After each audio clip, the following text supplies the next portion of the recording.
তো যদি চা না খাইতে পারি তাহলে ঠান্ডা কমবো কিভাবে?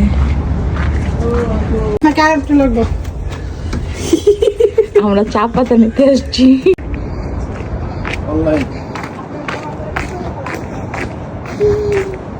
চা পাতা নিয়ে বাসায় যেতেছি।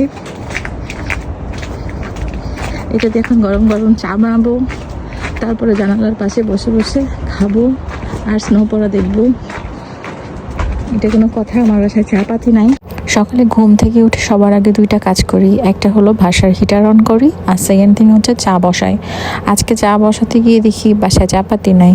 তাড়াতাড়ি করে ঈশা ভাবির কাছে কল, ভাবি আপনি কি বাসায় কি চাপাতি আছে?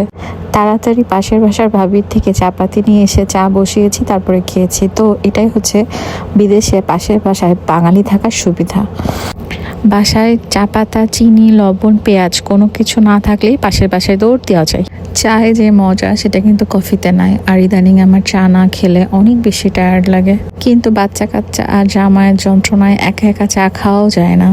পুরো চা শেষ করতে পারি না। এর ভিতরে এদিকে ডাকাডাকি চলতেছিল।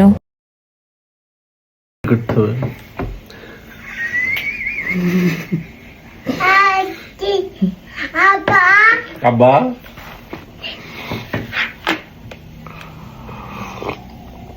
গুড মর্নিং এভরিওয়ান, কেমন আছেন?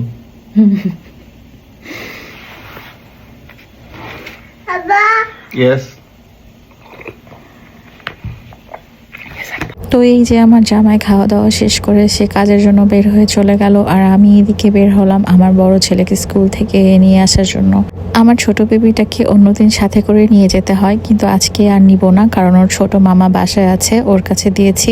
নিউ ইয়র্ক সিটিতে একটু বৃষ্টি পড়লে বা স্নো পড়লেই রাস্তায় ট্রাফিকে খুবই খারাপ অবস্থা হয়ে যায়। আর যেসব রোডগুলোতে স্কুল থাকে সেসব রোডের অবস্থা তো আরো খারাপ থাকে।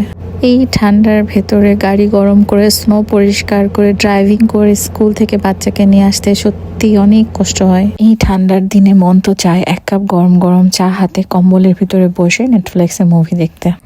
এই স্বপ্নই থেকে যাবে। এখন বাইরে যাচ্ছি, বাসায় এসে ছোটটাকে খাওয়াতে হবে, গোসল দিতে হবে। তার ঘুমের সময় অনেক আগেই চলে গিয়েছে, সে ঘুম পাড়াতে হবে। বড়টাকে খাবার দিতে হবে। আর টিভিতে চলবে জনি জনি ইয়েস পাপা আর চুচু টিভি।